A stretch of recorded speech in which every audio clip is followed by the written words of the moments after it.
Hey, it's Giguk, and you're watching Pixel Party Pals. Woo! I got it right on my first take. It is! Right, hey guys, how are we doing? Back another video from Giguk on his second channel, Regant, and we've got the entire history of anime YouTube. I think this is going to be interesting. He's been doing this for a long time, go through the evolution of what we've got now, see how power scaling, what ifs.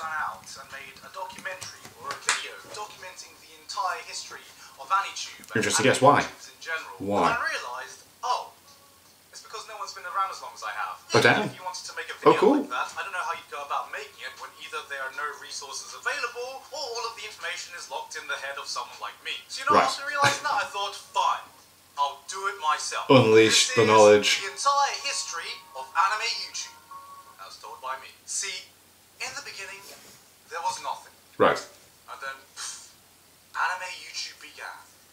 And his name was Hards. See, people might wonder who the very first AniTuber was. Interesting, okay, cool. There's literally no documentation and hardly anyone talks about it, and all the videos talking about it are either non-existent or buried somewhere in the void of YouTube. Down there. I've tried looking for it. So if you weren't around, you wouldn't have known that the very first AniTuber is a guy that goes by the name of Hards, who made a review show called Hards Anime Review. Very clever. This is our founding father, Yo. our progenitor, and what did he do?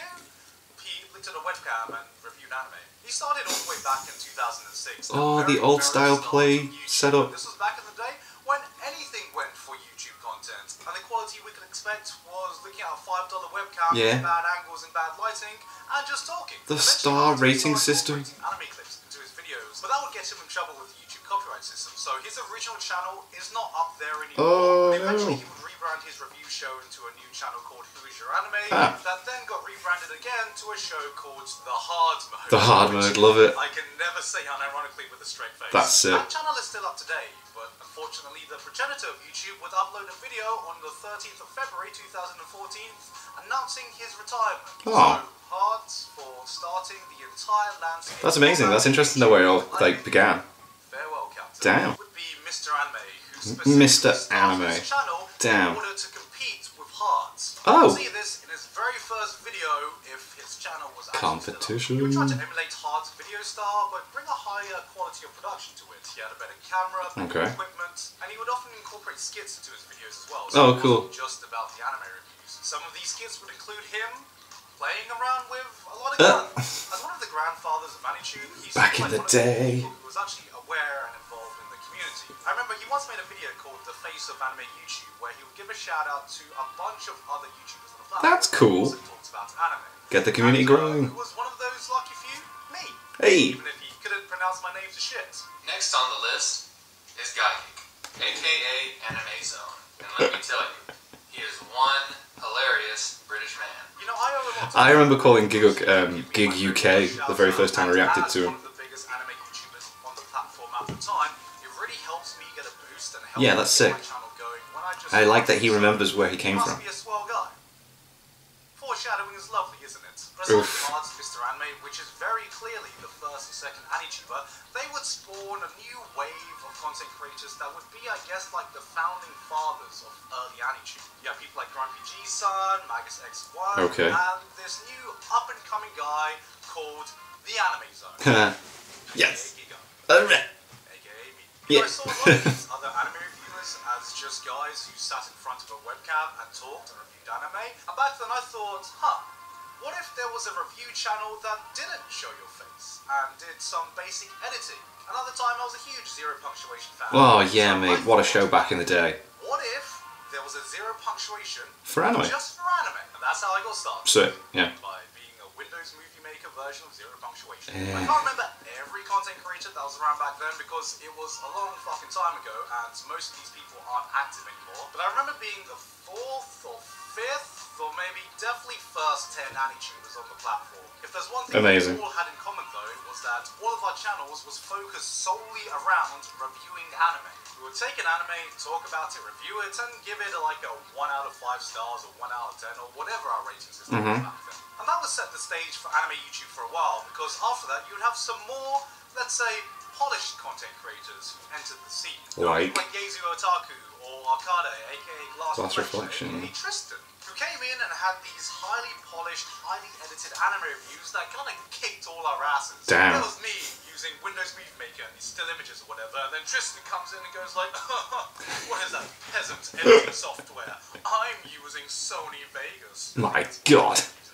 And back then, I remember seeing that videos come up using actual anime clips that filled up the entire screen of YouTube, and I was just like, whoa. They are an editing god. They grew so quickly in the anime YouTube scene back then. And by so quickly, by the way, I mean they reached 1,000 subscribers really fast. That was kind of the benchmark of what a big anime-tuber was back then. I'd imagine, yeah, because not a huge audience for it at the time. YouTube went through this kind of DMCA apocalypse. See, this was the era where YouTube had a massive crackdown on copyrighted content on the platform because it was running amok. Wait, you're telling me Naruto episode 145 Spanish sub part 1 out of 3 is not fair use? What do you mean? The problem is the system. I mean, I remember watching Ghost in the Shell in clips back in the day. And what was fair use? The result of that is that basically anything using anime clips got struck. And back then, if you got hits, there was nothing you could do about it. There was no counterclaim system, no ad team YouTube to get mad at. If your video was taken down, it was just gone. And if 3 were taken down, then bye-bye YouTube. You're gone forever. Channel now. The result of this is that a lot of content creators just moved off of YouTube and started their own sites or uploaded to other video sharing platforms like Blip. You know, Arcade and Yazu Otaku started the D2 Brigade, and this was the era where everyone and their mother wanted to be a part of that guy with the glasses. What this meant was that there was a massive gap on YouTube for anime reviews, which meant anyone who stayed could take a huge advantage of. Like me. Yeah. You know what? You can't copyright claim for anime Sneaky. clips. If your editing's just shit. Oh, you're gonna use my shit editing would actually save me back then. This would be around the time I was able to grow to be one of the top in the community just because there was zero competition. But then around that same time, a new group of creators would come along, which I like to call the spinny chair reviewers. The spinny chair reviewers, okay, there we go. For anime reviews, a new trend would start where content creators would just, instead of reviewing entire anime, just review singular chapters, mostly of ongoing popular shonen at the time. This would be the start of the community of chapter reviewers. People like For Neverworld, Oh, yeah. 7 Mage, Code I Provider, mean, For Neverworld's still around. a bunch more.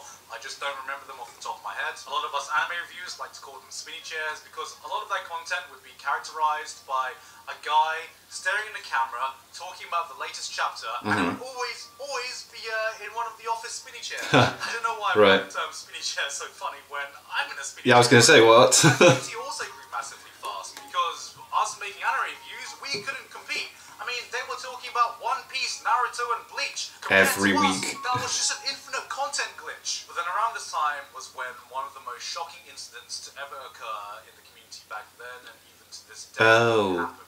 One day I woke up and found that Mr. Anime, aka Trey Sessler, one of the founding fathers of anime YouTube, had murdered his entire family. It was an absolutely shocking and horrific event, and a lot of us didn't know how to what do you do about that? I mean, even now it's talked about in true crime channels. It's an event that exceeded just our small little community. But back then, because you did a video, didn't he do a video back on it? Because it randomly popped up a year and a bit ago in the searches. Even if you didn't talk to everyone, you were at least aware of them. You knew. It was just shocking to know that someone in our small community could do something. So horrible, yeah. It perplexed me even more knowing that this was the guy who helped me get my start on YouTube.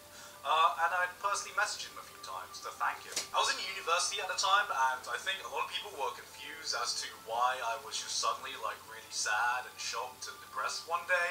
And I didn't really quite know how to verbalize. Yeah, how do you explain that to people? That like raw reaction video Yeah. that gets played on every true crime video that covers this event. But I think the best thing I can say about it is what a fellow anime reviewer at the time said to me when he was processing it, where he said, "I'll never forget what Mr. Anime did for the community, but I'll never forgive Trey Sessler for the monster that he is." Alright, that was a depressing tangent. Back to the story. The next big thing to probably happen within our community was a bunch of anime reviewers came together to battle the spinny chairs. Woohoo! To create a podcast where we could just talk about anime and casually shoot shit and not have to script and write everything beforehand. And it was called Podtaku. Podtaku. I never experienced Podtaku. On iTunes and other podcast platforms. Well, Podtaku was unique because it was basically the very first anime podcast that was uploaded to YouTube. And I know this for a fact because I remember suggesting it, because I remember there was a massive conversation about whether uploading an anime-only podcast could even work on a video platform like YouTube. Podtaku was something that I don't think was influential in the wider sphere of YouTube at all, but I think it was definitely influential in the anime YouTube community. Originally you had me, Tristan, Holden, and ex-Disturbed Jeans. Then we eventually started a side podcast called J-Taku and added more members. And more podcasts everywhere. aka Alan, aka my current editor, joining. I think what Podtaku represents was that this was the first time that the whole of AniTube felt like it was one big, massive community. If you were making anime content back at the time, you probably knew about Podtaku in some way, shape, or form. And like even to this day, looking at the views of Podtaku, even though it's dead now, it would still be a pretty successful anime podcast by today's standards. Kind of just Do a shows reunion. how influential and big it was for our community back then. But nothing lasts forever, and eventually Podtaku would die. That's a story for a different video. And I think the death of Podtaku really cemented a shift in the type of content seen in our community. Because around the end of that era, you'd see the rise of a new form of anime content. Anime analysis, or video essay content. Yes. This is why you have people like Digibro and Mother's Basement joining our community. You would have a Digibro, different approach when it comes to anime content. He's so See, weird. anime content before was defined purely by anime reviews. We would take an anime show, and then we would review it. But I think the YouTube No videos deep diving started into to the get analytical more aspects of the which characters is why I think and why anime they do what they do. kind of started to fall off, and then we saw the rise of people talking about anime. What's in an OP? Oh, brilliant series of videos. One character instead of just the entire show in general. And I don't think this was something that was exclusive to anime YouTube only, because YouTube in general was going through this massive video essay phase. So of course, as it always does, Yeah, people coming out of university and stuff, sure, that they're doing all this editing, they want to keep doing it. Around here is about the time I've got to give a quick shout out to one of the most influential creators to ever grace our community. Douchebag Chocolat, What? aka Demolition D. Demo was always an enigma in our community. He never got too much involved, but pretty much everyone around him knew who he was. Interesting. If you have a favourite AniTuber, well, this was your favourite AniTuber's favourite AniTuber. Oh, okay. And I gotta say, even from my perspective, Demo's content was years ahead of its time. He has influenced countless other smaller and bigger creators in our own community. Even though he's stopped making anime content, or as far as I can tell, YouTube content in general, you can still see his influence in our community today. You can tell he wasn't doing this for the money or the fame, he was just doing it because he just wants to make his kind of content and just not give a shit. Because I think with his death, disclaimer, I don't actually mean death, I just mean he stopped uploading to YouTube. It marks an era where you just have to rely on passion to want to make. I thought maybe he was going to say he faked his death or something. It's just like, what? Viable to make this your job. Around this time was when I quit YouTube for a bit, when I got my job at BBC? the BBC. You know, the YouTuber with the most subscribers at the time. I just thought that it wasn't sustainable to keep doing this, and there was no way that I could ever get paid to make this a stable job. But Were you wrong? did some people come around in that time to prove me wrong? Enter Misty Cronexia, Joey the Anime Man, Archie Dearest, and Noble, aka Lost Paws. Lost Paws, These yeah. four creators in general blew up in the anime sphere. And when I said blew up, I meant on a Explode. magnitude we had never even come close to seeing before. Remember when I said I quit AniTube when I was one of the most subscribed creators at the time? Well, I had around 100,000 subscribers. It had taken me 6 years to reach that subscriber number, and I thought after 6 years I had reached the ceiling for our Pinnacle. community and our audience. No way, man. You're going further. A million in like a year or two. I'm not sure if that's the exact time scale, I'm sure they can tell you. It was quite quick, though. accurately, but it felt like that to me. See, I always thought that there just wasn't enough of an audience to be able to make anime YouTube your job. Or if it was, then you just have to be happy with like table scraps and not paying rent every month. What the four of them proved was that not only was there an audience there, but this could be a job, and a successful one as well. And I think part of that is to do with the fact that a lot of them were making a very different style of content. They weren't making anime reviews or anime analysis, but it was more anime vlogging or YouTube content around the anime culture and audience in general, rather than specific anime shows. It was slightly surreal being on YouTube for so long and seeing such a massive growth spurt Yeah, of it's cool. audience that you just never thought existed before. But I think that mirrors just how I'm glad he got back into it, man. grown in the West period. This was around the time you had mega hits like Attack on Titan, Oh, Punch Man, yeah. so anime in general was just getting massively more popular than Well, yeah, if you got more people watching the actual product, the audience is growing, it's going to cross over to social media, isn't it? Thanks, guys. Without you guys setting the new landscape and proving that there was an audience there and proving that this kind of attention and views was possible, I would never have come back to YouTube. They showed everyone that anime content on YouTube could be a job, and without someone doing that, I would have never have even known that this was a possible route that I could take. And that's why I came back.